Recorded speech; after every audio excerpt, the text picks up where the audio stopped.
All right, little buddy, are we going anywhere this week? Well, apparently we're going back to Excavator. That's not a place. Japan. One ticket to Tokyo, please. That's right. Dylan and his excavator. I'm going to go to Japan because this week we're looking at a brand new lens. Get the fuck out of here. Something unusual for Camera Talk. Usually we don't look at brand new stuff, but this week we're going to. And it's a product from Sigma. Again, a camera manufacturer I usually don't associate with, but I just happened to get a killer deal on it, so I got one. Whoop-de-doo. And that's what we're going to talk about. And what is it? It's a 50 millimeter. A 50 millimeter excavator? What the fuck? Yeah. But it's a 50 millimeter, which is nothing unusual for Dr. Scott. But it's a 1.2. That's right. It's the 1.2 DGDN. Art lens. Yeah. Is it any good? Yes. Yeah, it is pretty good actually. So we're going to look at it and talk about it. So why don't you grab yourself something to eat or drink, get yourself comfortable. And let's get it on. Here I am, Vietnam. Rain is always coming down. This is Camera Talk with Dr. Scott and Dylan. Who's outside again? It's becoming the normal way to introduce Camera Talk. Me here, Dylan here in spirit, but he's really just outside, and hey, he may join us at any moment. He likes to make his own special entry. But in the meantime, what are we talking about this week? Just as the intro said, something brand new, which is unusual for Camera Talk. What you talking about, doctor? Generally, we're looking at vintage lenses and cameras and just camera stuff in general, but generally, nothing new. But this is new. Now here we are in May, and this actually came out in April. That's pretty freaking new, right? April 18th, actually. This came out, and what it is, sitting right beside me here, so it's not that big of a surprise, it's right here. What this is something, again, generally, as I told you, I usually don't buy brand new stuff. Cheap bastard. But because I have a connection working at this, for this company, or who has special inside connections to it, I got a killer deal on it that I couldn't refuse. We're talking hundreds of dollars less than most people would pay for this thing. So I said, well, hey, if I'm going to get that much of a deal on it, I can't refuse. It's an offer you can't refuse. To make him an offer he can't refuse. So, what is it? It is, drum roll please. No. Mm-mm. No.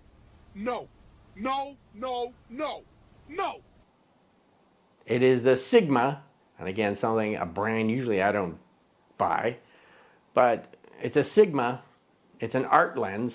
It's got the little fancy schmancy A on the side of the barrel, and it's a 50 millimeter 1.2. Holy crap. 1.2. Got a bunch of those already, so I don't have another one. Well, I'll tell you in a second. But it is the DGDN. And the DG is for full frame. It's a full frame design. And the DN is for mirrorless cameras. So it is the 50 millimeter 1.2 DGDN, and it is a month old.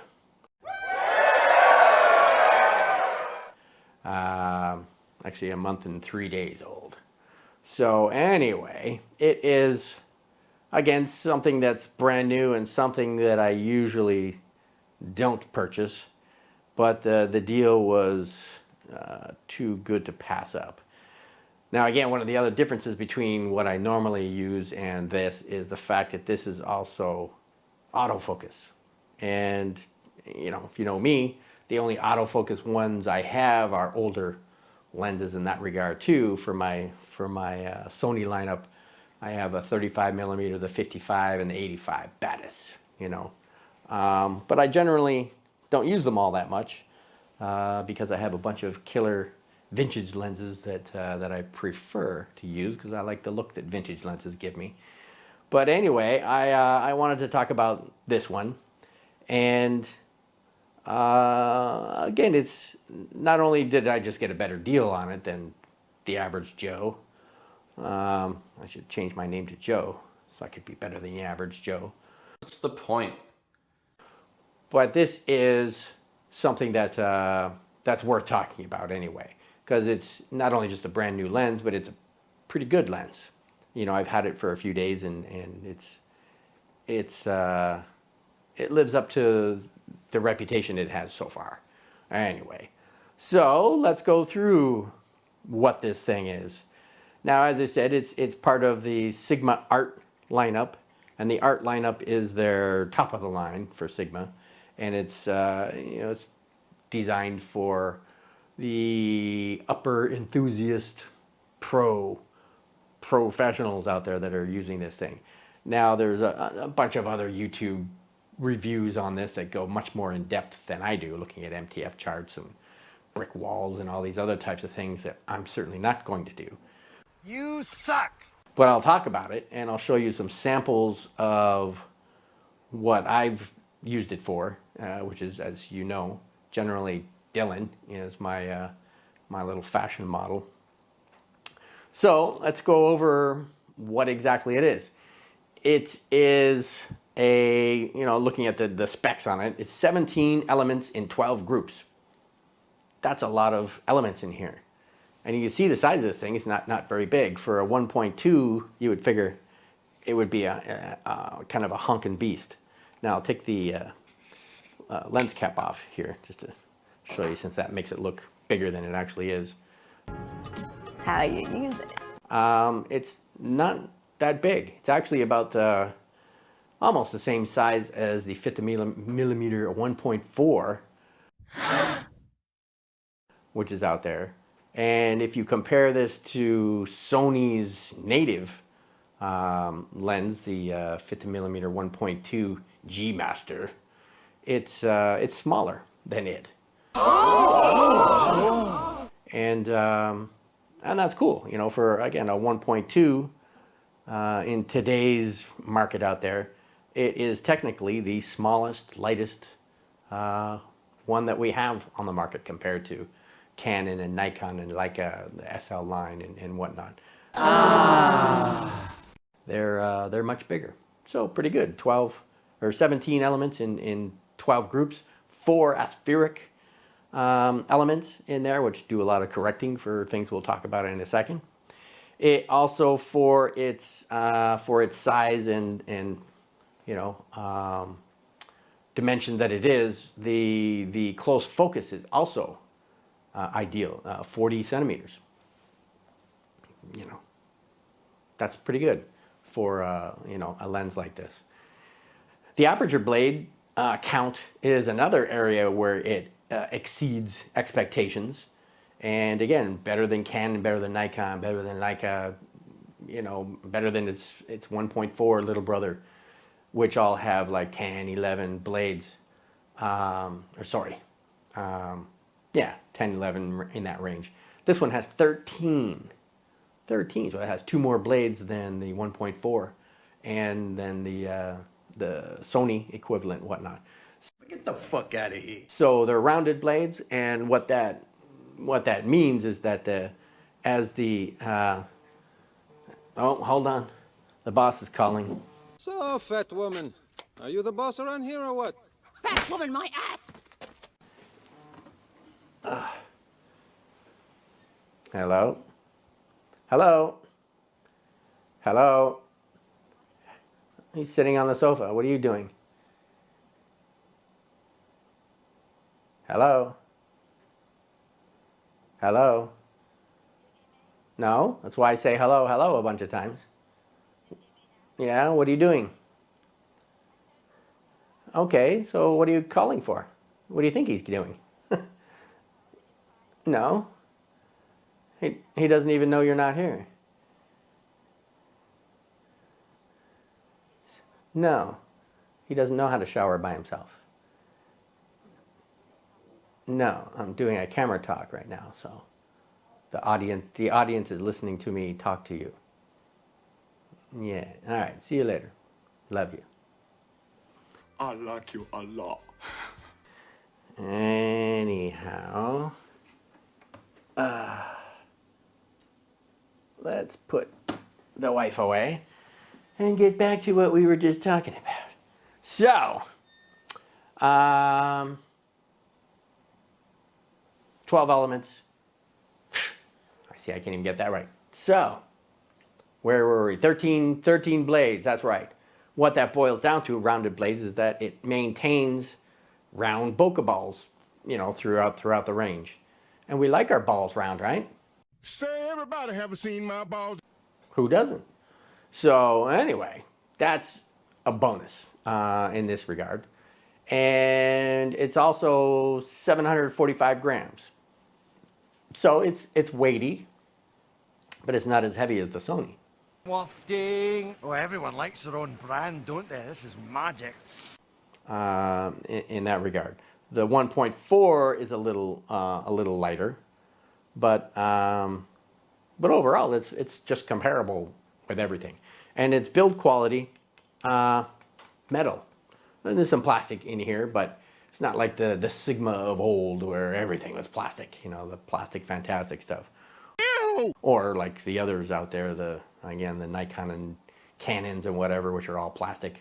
So, I mean, the lid's plastic, obviously the back cap's plastic. The hood is plastic, but it's actually it's a pretty sturdy plastic. It's pretty good quality. And it's not just a, you know, clip-on lid either. It actually has a lock on there. So when you install this, if I install it properly, if only, there we go. See, it's locked on there. It's not going to come off. You can bang it around and whatnot. It's not going anywhere until you press the lock release, and voila, it comes off. Anyway, I'll only be using that when obviously outdoors and bright sunny. And here in Vietnam, tends to be bright and sunny. But I also have ND filters, which I may use as well on these. Again, because the front element is like right there. And anyhow, it's like the 1.4. If anybody has the 1.4 compared to 1.2, the 1.4 front element is actually bigger than this one. So again, they designed this quite well. It's 72 millimeter front thread on here for filters. Or if you got another hood, you screw on hood or something, put on there. It's okay. It's all for whatever options. It has a aperture ring, which again, me coming from vintage world land and manual focus, the wonderful world of Cameraland, is definitely not unfamiliar to me, so I like that. It has a switch on the side where you can actually, so you can hear the clicks. They're 1/3 stops, but I could actually turn that off.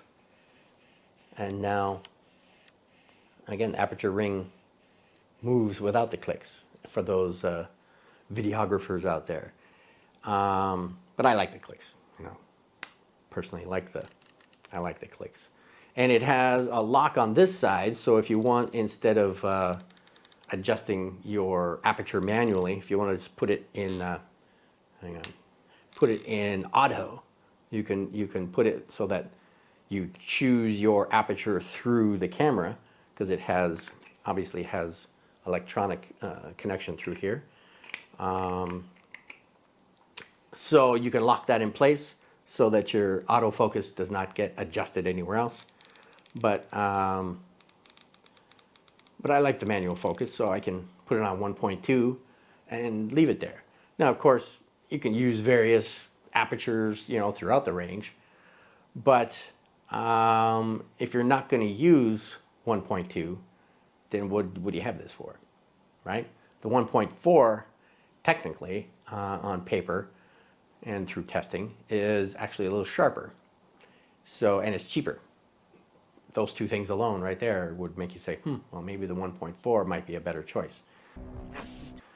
But I have lots of 1.4s, you know, I have 1.8, 1.4, blah, blah, blah. So the 1.2, I'm going to use this mostly in 1.2.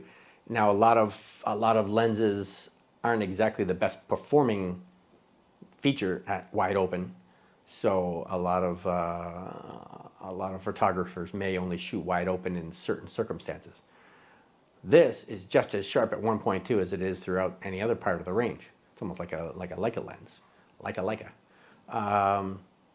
So the 1.2, it does just fine. So I'm going to use it at 1.2 for most situations.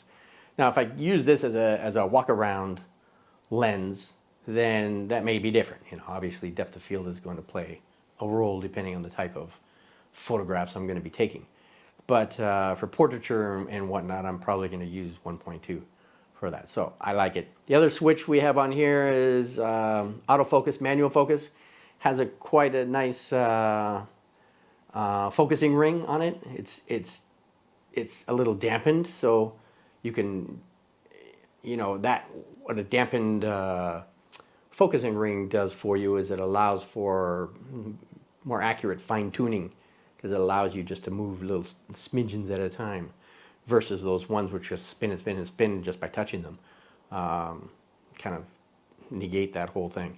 You have a programmable AFL button, which I'll probably not program it to do anything. I don't really need it to, so I'm not going to use that. But other than that, that's pretty much it. I mean, there's no writing on the faceplate at all, so you know, it's nice and minimalistic, very nice.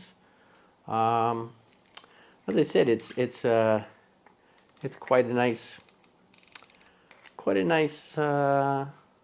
piece of glass for two things, for a Sigma and for a modern lens. And you know, Sigma tends to get a bad rap, you know, by a certain angry photographer who refuses to give Sigma a chance. They suck. They just suck. But again, if it were full price and if it was wickedly expensive, I wouldn't be buying it either, just because I have enough nice lenses. But like the G Master, the Sony equivalent, the native lens itself is $2,000. What? No. You know, versus if you guys have to buy this, it's $1,299, $1,300. I didn't pay that, but it's again cheaper and it's just as good as the G Master. Certain parts of the comparisons, show obviously the Sony is going to be the better lens. The far corners, if you're analyzing, the sharpness across the entire photo, the resolution, the Sony is going to perform better in that regard. But other than that, the only other thing really that makes a difference is that if you use this on, modern Sony bodies, the latest, greatest Sony full frame cameras out there, they program the body to recognize third-party lenses, and they take away some of the fun from it so that it's not the same as their native lens. Same, but different, but still same. Example for that would be like in sports photography or any fast-moving things where you want 30 or 60 or 90 frames per second kind of thing. You're not going to get that with this. And it's not the lens's fault. It's Sony's programming their camera so that at most you're going to get 15 frames per second. Now for me, that's good enough. I'm not shooting, you know, Lionel Messi is not running down the field and I'm trying to get him as he's you know, kicking the ball back and forth between his feet. It's not something I do. So I don't really care about having high frame per minute counts. 15 is fine for me. I do mostly single shots anyway, mostly portraiture stuff. So that means absolutely nothing to me. But performance-wise, again, the G Master may be just a tad bit better for autofocus. It has 4 individual focus points, you know, the not focus points, focus motors in its body, versus this one has 2 HLA motors, which are high response linear actuator. No wonder they say HLA. Sigma has developed a new system that significantly reduces the overall size of the lens without impacting on the thrust of the high-response linear actuator. But so it has 2 floating motors inside, one up here, one down here. The motors are responsible for different groups of elements, but they're pretty fast as well. So, you know, no complaints there. As far as resolving power, again, wide open all the way through. Yeah, probably f11 is the greatest range. Once you get to you know, between 11 and 16, diffraction starts to take effect. You start to get a little softer. Anyway, I'm not shooting either things at f16 anyhow, so it's no big deal. But it's with all those elements in those groups and the 4 aspheric elements combined in there, you know, greatly reduce the number of aberrations. And of course, there's a variety of different aberrations out there. If you pixel peep against the right situation, you may find some purple or green, little tiny fringing in there somewhere. I'm sorry! But the average, again, back to Joe, the average Joe is not pixel peeping that much to be looking for stuff like that. So they've corrected it well enough where you're not going to see it in those backlit situations and whatnot, high contrasty situations. Distortion, same thing. You can find some mild distortion in corners and things, again, if you look for it. But it's, again, stuff like that can be corrected in your editing software. It's controlled for flares. You know, you can shoot this directly into the sun. Maybe you might be able to get a flare out of it. Deal with it. Okay, and you're welcome. Little tiny one here and there. Same with ghosting. No ghosting going on either. So anyway, all these things have been taken care of with it. So it's, again, for bang for the buck, it's going to outperform the more expensive models out there. I just saw a video comparison with this and the Leica SL Summicron 50 millimeter. And there were things that, obviously, the Leica is going to be a better designed lens, but they were just elements of the test where this actually outshone. English, motherfucker, do you speak it? The more expensive, $3,000 more expensive version of this. So again, bang for the buck. This is definitely a good way to go. It's Sigma's very first lens ever to use a 13 bladed diaphragm, and so it has more than the other. Like, yeah, the Canons, Nikons, Leicas, and everything else. It has more blades, and it's the quality of the autofocus background, otherwise known as bokeh, is pretty nice. I can show you some samples of that here.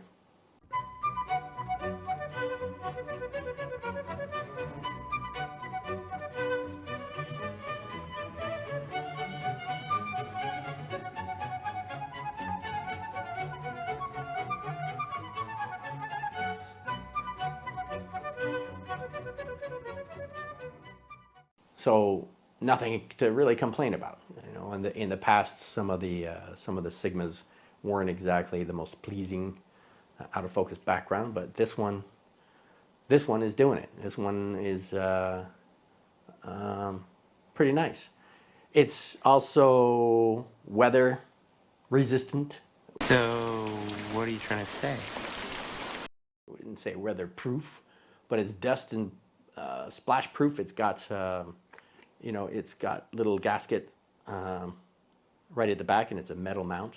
But it's also have various gaskets within too to again resist ingression of dust and moisture and things like that. It has a special coating on the front where it's water and oil resistant. You know, so you get stuff on there, it'll kind of roll off. Theoretically, I haven't tested it yet to see if that's true or not, but that's what I've read. And what else? It's close focus, as I say, 40 centimeters or 1.3 feet is pretty good. I mean, you're not obviously using it as a macro lens, but for a lens of its size and the 1.2, generally they're not known for getting that close. I mean, again, you can look at, you know, compare my $6,000 Summicron. You know, the closest you can get is 70 centimeters, you know, out to here. So this is a nice close focus in that regard. So, and again, with portraiture and everything, you're not going to want to get that close to people's faces anyway. Nope. But still, what else can I say? Maybe I think that's about it. I mean, can I recommend this? Yeah. Yes. Yes. Yes. Yes.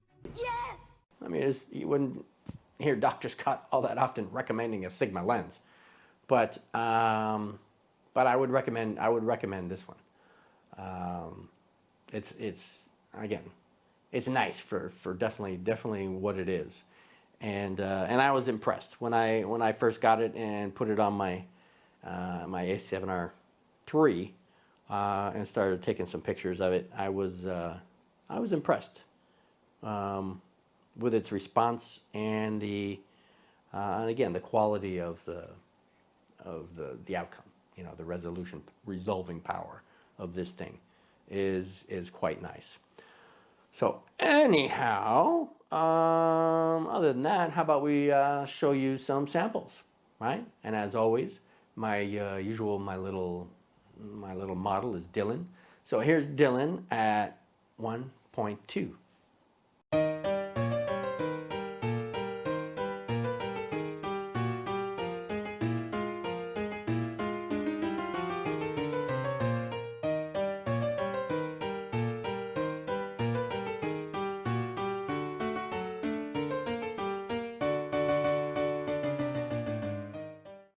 How do you think you look? Pretty good, yeah?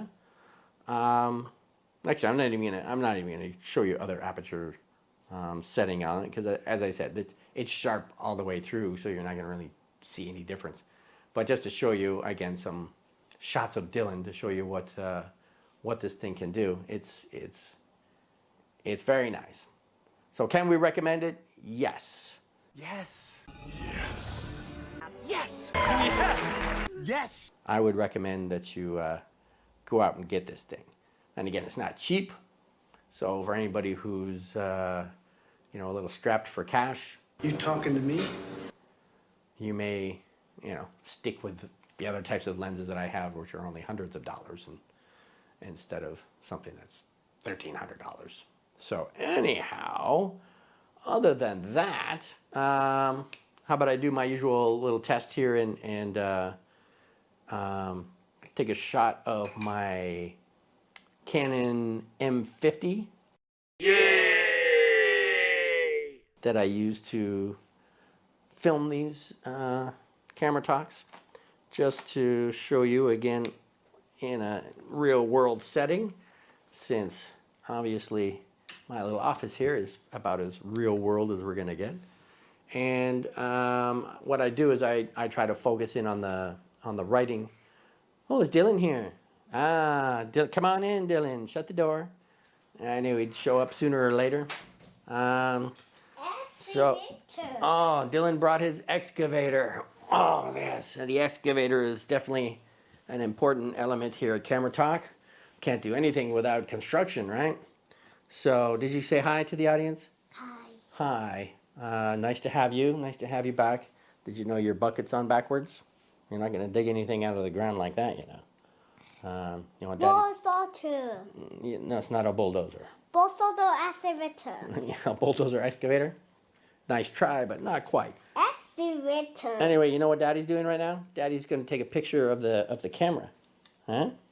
So I'm gonna hang back and be with me for that for a second. So let's do that. Let's see. No, Dylan, put that down. Daddy's taking a picture of this.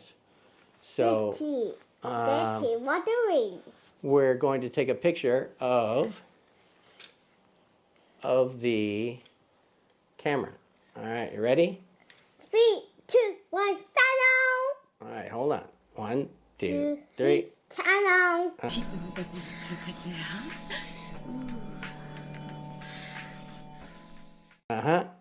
I'll do one more time just in case.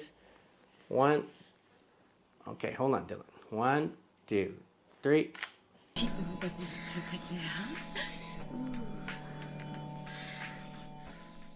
All right. And see, now you broke your excavator. Hopefully that's not.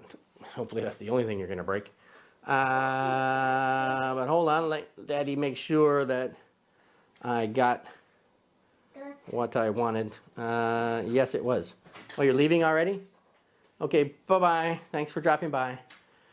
Well, it was only a brief interlude with Dylan, but as you can see, it's probably not such a bad thing since he's busy interrupting everything.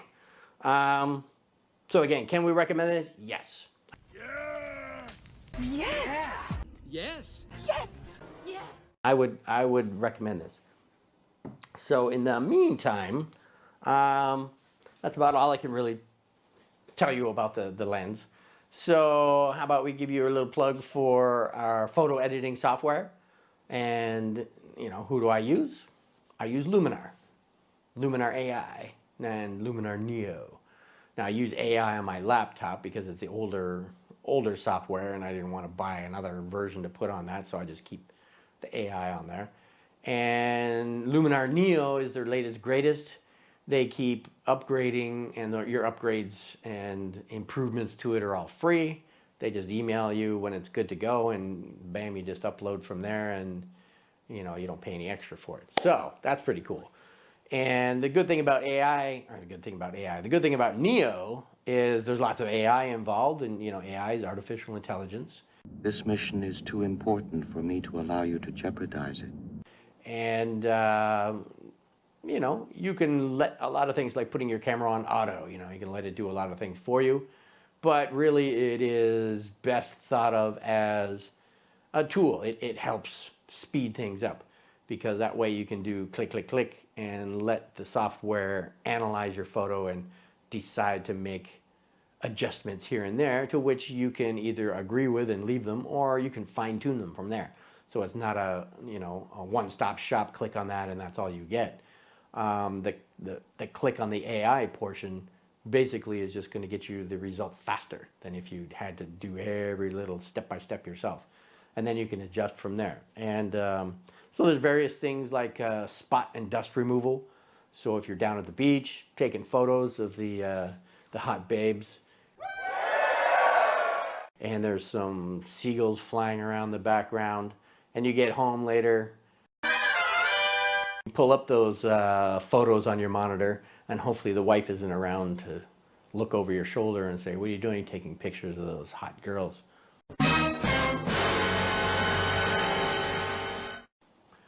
Hey, as long as you can do it and you can get away with it, good for you. And anyway, you open up that photo and you see the birds, the flock of seagulls.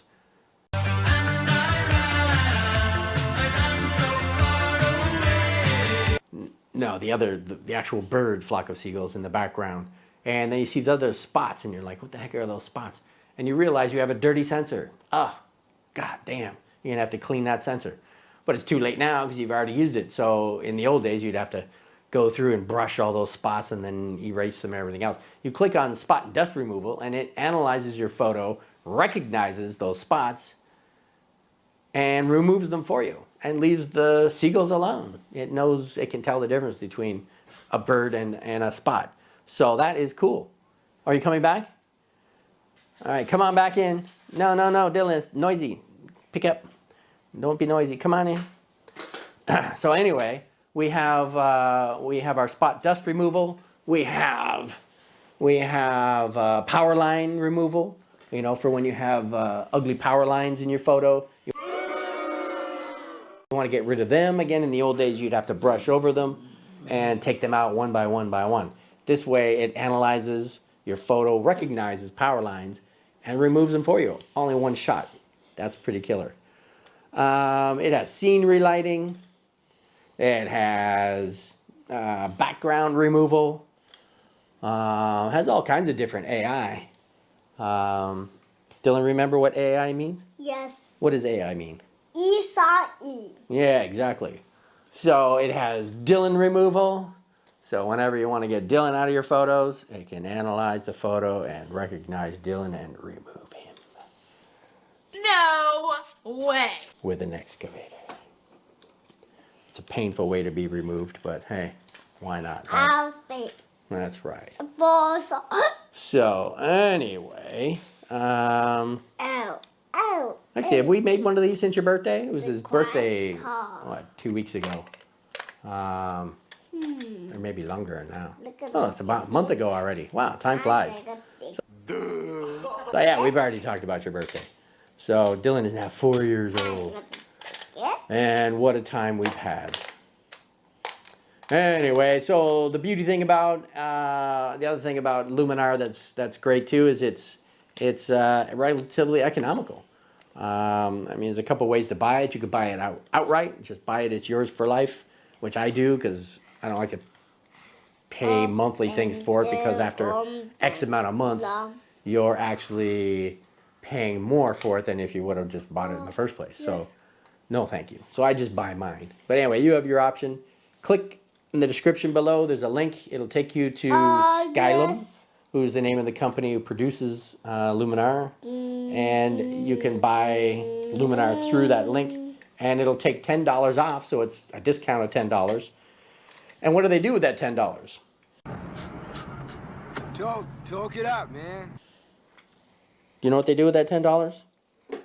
Do they give it to Dylan? No. Who do they give it to? Give it to O. They give it to O. You don't like O. O's the boy who pushed you down and broke your arm before. No, just kidding. O's a good kid, about the same age as Dylan. A little bit younger, actually. But for those who have seen the older camera talks where Dylan had a cast on because they were running together and O gave him a little push from behind because he didn't like Dylan always being faster than him. And Dylan fell down and broke his arm. Anyway, well, that's a long time ago now, right? So Dylan's arm is all healthy and strong again. Ooh, right, what? That's right.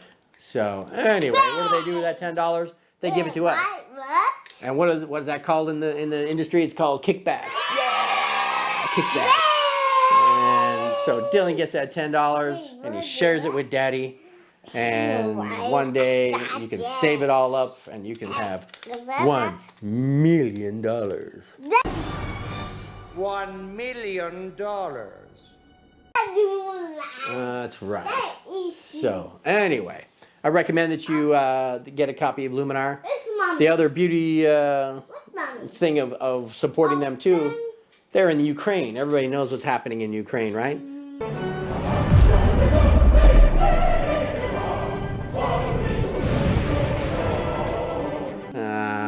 Mr. Vladimir is still being the bully of Asia.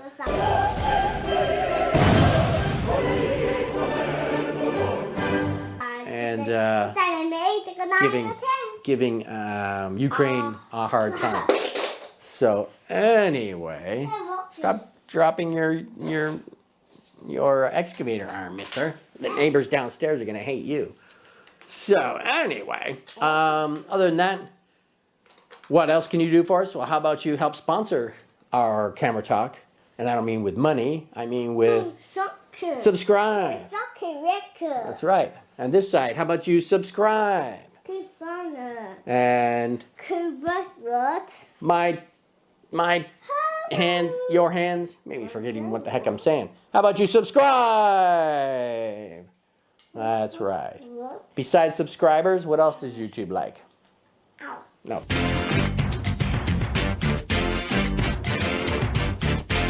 Besides that, they like the thumbs up, right? So give us a thumbs up, and we'll give you a little taste of the thumbs up, girls. Want to sing with Daddy? Thumbs up? No. Yes. No. Come on. Thumbs up. No. Do-do-do-do-do-do-do-do-do. Thumbs up.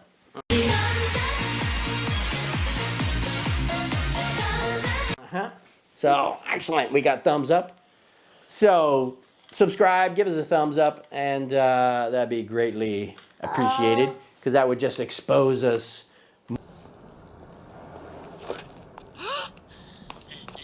more to other YouTube watchers out there. And nothing wrong with little exposure, right? No. Oh, no is right. So, anyway, thanks for dropping by, because who are we? You're Dylan. I'm Dr. Scott. I'm Batman. And together we're all Modesty Photography. No. We're here to talk about tips and tricks about photography, vintage lenses, vintage cameras, other camera stuff, vintage stuff, photography stuff. So we try to do these once every Friday, and we have for more than a year every Friday, but lately Daddy's been a little busy.